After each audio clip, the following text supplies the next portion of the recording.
be hosting the Antigua Barbuda Falcons on Friday 29th of August 2025, 7 p.m. again. The Trinbago Knight Riders will be hosting the Barbados Royals. On Saturday 30th of August 2025, 7 p.m. Trinbago Knight Riders will host Guyana Amazon Warriors. And on Monday 1st September 2025, the only daylight game, and that will start at 11 a.m. The Trinbago Knight Riders will host the St. Kitts Nevis Patriots, and the final game will be Wednesday 3rd of September 2025, 7 p.m., where Trinbago Knight Riders will host the defending champions, the St. Lucia Kings. We must advise persons that the gates will be open at least 3 hours before match start time. So having said that, there's a comprehensive risk assessment and security measures that we are going to take into consideration. So given the current national security climate and potential risks associated with major events, the Trinidad and Tobago Police Service would have identified and prepared for a range of scenarios, including crimes against persons, public disturbances or riots, acts of terrorism or disruptive activities, medical emergencies and natural disasters, road traffic incidents, firearm-related incidents. To mitigate these tasks, the TTPS will deploy specialized units within the Trinidad and Tobago Police Service, peace officers, traffic management teams from the Southern Division and from the Traffic and Highway Patrol Branch, crowd management personnel, crime detection units, CCTV, and air surveillance to facilitate these activities, as I mentioned before. So we want to look at traffic and parking arrangements. To facilitate a smooth flow and to ensure public safety, designated VIP and VVIP parking will be available within the venue on the southern side of the Brian Lara Cricket Academy. Limited public parking will be provided on a first-come, first-served basis, and that parking will be on the northern side of the Brian Lara Academy. Additional parking and traffic restrictions will be enforced on roads surrounding the venue, including temporary closures and one-way traffic conversions. Key restrictions to take note of: southbound exit ramps at the Tarouba Link Road will be closed before, during, and after the game, and adjusted access routes for entry and exit of the venues. As it relates to emergency response and evacuation, in the case of emergencies, the Trinidad and Tobago Police Service will work closely with the Trinidad and Tobago Fire Service, the Office of the Disaster Preparedness and Management, ODPM, and venue officials to activate and execute any evacuation plan. I will now go to some public advisories. Patrons are encouraged to arrive early to allow for security checks. And yes, there will be checks on entry into the venue. They ought to comply with all safety guidelines and instructions from law enforcement personnel. And they are to avoid parking in unauthorized areas to prevent congestions and penalties.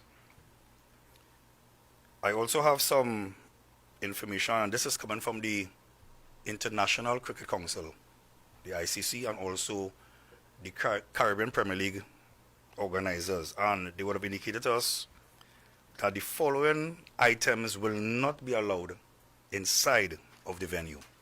And these items are lighters, glass or plastic bottles, sharp objects, backpacks,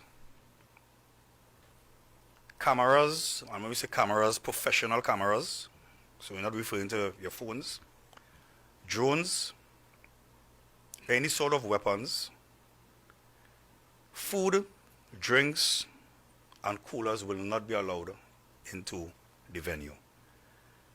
The indicators that umbrellas are not allowed except on the or during the daylight game, which is Monday the 1st, because of the sun. And they are asking persons that the umbrellas that you're working with, that it does not have any advertisement on the umbrellas itself. All right, and that is in keeping with the ICC and the CPL rules and regulations. Alcohol will be sold on the compound venue together with food and drinks. As it relates to firearms, definitely there will be a no firearms policy. So persons will not be allowed to enter the venue with firearms, legal or otherwise. Firearm users, license holders are asked to lodge their firearms at the designated police stations closest to the venue. So I just also want to mention, the question will be asked if there will be any wrecking activities on the compound, and the answer is no.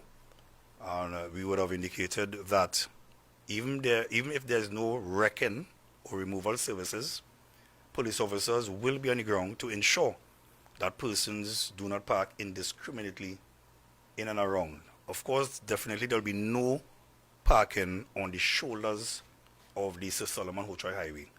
Persons who fail to adhere to these instructions will be issued a fixed penalty notice as it relates to unauthorized parking. So we are asking persons, these games attract, the home games of Trinbago Night Riders, it attracts the largest crowds. So we are asking persons to please practice some journey management and arrive there on time to avoid and to mitigate the aspect of excess traffic. So basically that is an overview of what is going to take place those 5 days from the 27th tomorrow till next week, the 3rd of September. I will now ask Ms. Mitchell Ambrose, who is a member of the Operation Command Center and who is working closely with the organizers of the CPL. Say something. Hi, good day, everyone. To add to the public advisories, just for the public to be aware that no one should be taking cash from you to park. Parking at Brian Lara is free, right? Just be mindful of that. Thank you. All right, so basically that is it. So I'll now open the floor for any questions that you may have as it relates to this major event that we are having within the next week.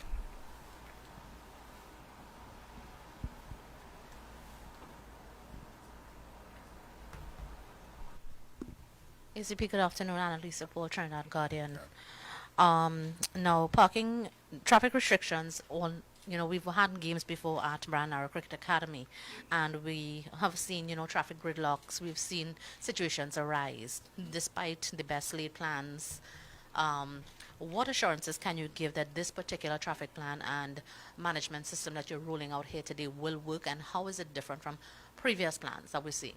Okay, so what I can tell you is that we have some challenges, and because that is because of the access routes to the Brian Lara Cricket Academy is very limited. However, what will be different this year, just so we will be focusing more, because we get most of the complaints when the game is over and people are trying to exit. So what we're going to do different this year, around 5 minutes before the game is over, that whole Tarouba flyover, what we normally have is that we have local traffic intermingling with the persons coming from Brian Lara. So we are going to cut off local traffic on that ramp. So persons who are living in and around the area will be using alternative routes, because San Fernando is a very versatile place in terms of access to different parts of the environment.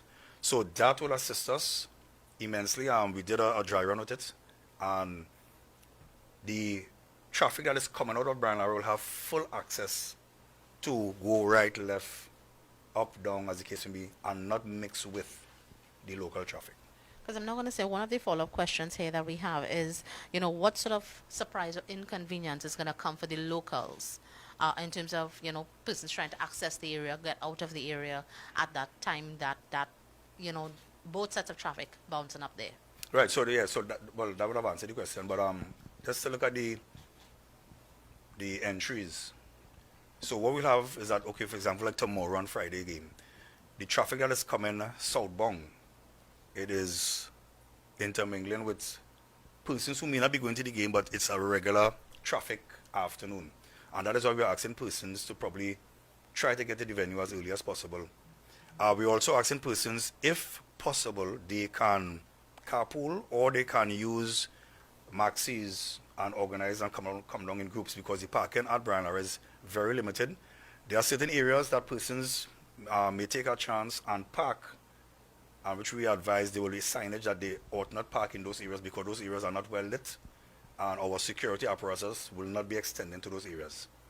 So it's all about journey management in this case.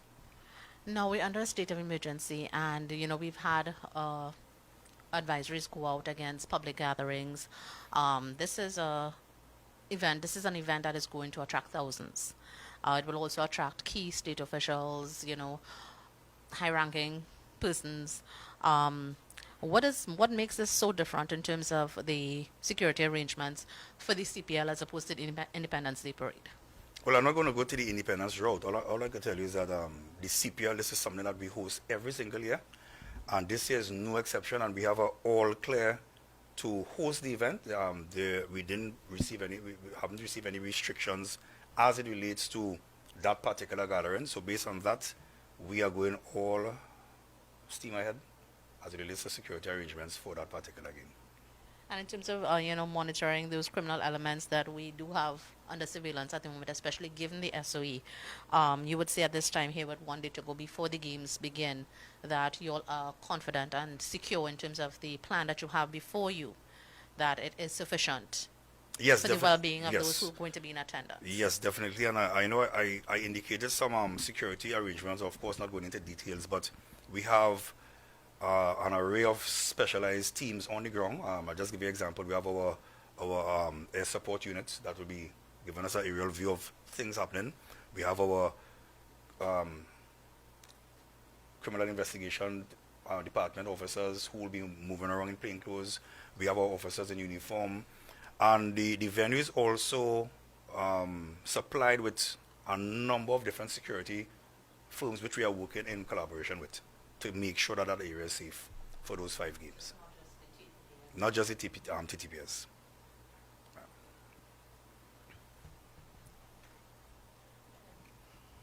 Joey Bartlett here with Newsday. Now you said that you have given the all clear, etc. And you began saying there's a robust security plan in place. Is it an increased or intensified police operation as opposed to last year's game, or is it the same as last year? Well, I will say we always try to get bigger and better. And the CPL is growing in numbers in terms of when we did our analysis and research, the numbers are getting bigger in terms of crowds and so on. So this year, of course, definitely, we are going to be bigger, we're going to be better, we're going to be more robust in our security, because I mentioned earlier that this CPL, it's under the ICC and it's an international event, and we are on the world stage. So based on that critical event, we want to make sure that everything goes well in Trinidad and Tobago. Final question for me, perhaps Mrs. Mitchell may be able to answer, because you're working closely with ICC. Now, earlier he said no plastic bottles of any kind. It's just... And plastic he mentioned as well. But no bottles on a whole. No, nothing can So no plastic at all, at all.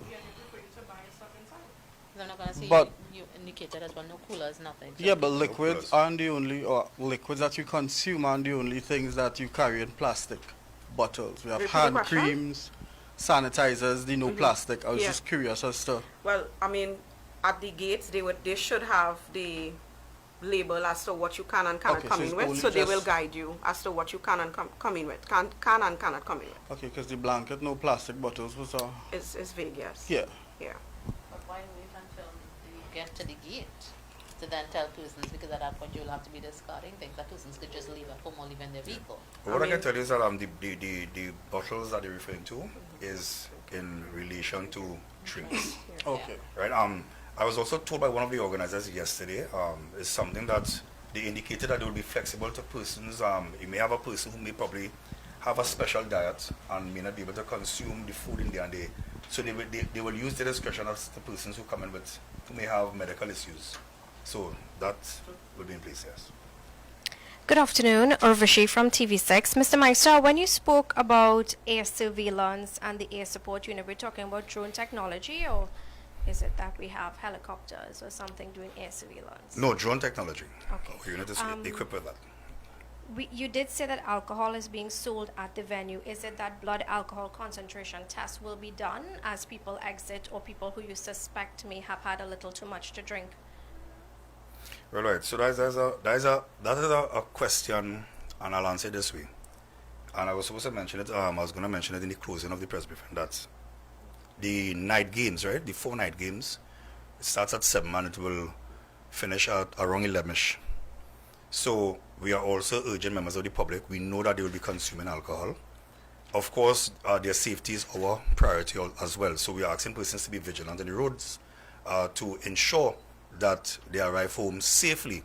What I can tell you is that police officers, we will be on the ground after the games. First thing, to ensure that traffic is moving in a manner, and after which we continue our normal operations, and those operations will include stop and search, DUIs, speed tests, and so on. So it will be a normal operations by the TTPS doing those activities. Now, you did say that at the venue there is limited public parking. People are not allowed to park along the highway, understandably so. But what additional parking is available, and has the TTPS considered urging the organizers to have a shuttle service, separate parking, off-site parking, and a shuttle service to alleviate some of that traffic consideration? The parking arrangements would be done based on ticket sales. And if the organizers would have seen that the ticket sales would have exceeded a certain amount, they would have accessed the nearby parking lots. But as it stands, the venue itself would be able to hold the amount with the ticket sales. Okay, I gotcha. I just have a small question, kind of off topic. I believe ACP Meister may be able to answer. Just yesterday, Dr. Rowley issued a statement. He said that, about this, the government allowing to some extent the U.S. to utilize or allegedly utilize some of our territorial waters. Dr. Rowley issued a statement saying that crime should not be used as a cop-out to allow the U.S. to occupy territorial waters or set up a quote-unquote base here. He said specifically, yes, we are drowning in blood. Yes, the murder rate is obscene, but no amount of U.S. warships parked in international waters will fix corrupt police, court backlogs, communities abandoned by the state. As far as it relates to corrupt police, is this a fair statement? I mean, could you attest to there being corrupt police as cited by a former prime minister in a statement issued just yesterday? Obviously, my opinion in that activity is not important, and I don't have any comment as it relates to that particular comment. Hi, Sonolala, TDT News. Mr. Meister, ACP Meister, just I think last year or the year before, there was some altercations in the stadium. I'm not sure if it's in Trinidad itself. I'm not sure if it was in Trinidad itself, but would police be deployed inside the stadium as well? Yes, definitely. We have officers inside the stadium and outside. I indicated to you that the inside of the stadium as well, we have a number of security firms that will be working in collaboration with. However, if you go to the inside of the venue, you may see officers. How should I put it? In terms of, because of the international branding, we will not allow officers, for example, with camouflage inside the venue or with heavy arms. So you'll see officers with, basic gray and blue. Outside you'll have the heavy arm officers and that kind of, because it's part of the whole ICC branding and imaging that they don't want to have this kind of like show of force actually inside of the stadium. So that is what you'll see inside. And just to Miss Mitchell, You mentioned persons not encouraging persons not to take money for parking, but will any enforcement or any such be done? So yes, but in the past we've had well, one or two persons in the car park trying to solicit persons parking. So I'm just urging the public just to be mindful that you don't have to pay for parking at Brand Lara. Just finally, from the entrance and the exit, I believe it's a two-lane. Normally, there's parking allowed on one of the lanes. Would that be done in this entrance for the patrons? That's on the boulevard, right? Yes. Yes, on the boulevard, yes, and they will be parked. What we saw in the past that they were parking in different directions. So officers will be there to ensure that they park in one direction, so we'll have a smooth flow on our exits. Final question from me with respect to WPC Metro. No umbrellas if rain falls at night. Well, I had a disclaimer that this was not the TTPS rules. No. This is the Yeah, so it's CPS ICE. Yeah, it was put in place. Yeah. So yeah, it was put in place by them, and that's a rule that they have. We can't override it, as they only permit the umbrella for the daylight games. Well, daylight game, one game. Yes, you Yes. must have no logo on it. Yes, no brand. I mean, they may be allowed to shelter, maybe. Can't say. Or they can walk with a raincoat, No branding? no branding. no branding, you know. They're not allowing free advertisements, are they? Yeah, just asking in the interest of the public if, like I said, elderly person of a certain age go out at night and because of the weather we have in Trinidad and Tobago, it's inconsistency. So it's some time it's really hot at night, it's pouring rain. Correct.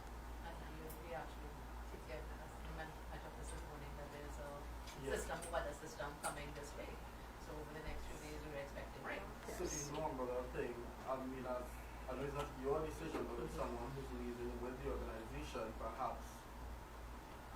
We can make mention of it. I'm sure they're probably viewing as well. So we can make mention of it. All right. Just finally, from me quickly off topic, the U.S. Embassy would have put out a release that Tevin Williams and Zachariah Williams were deported and returned from Trinidad and Tobago to the United States, and they mentioned the TTPS having a role in that. Could you describe the role the TTPS played in that regard? Unfortunately, right now I don't have that information around. So.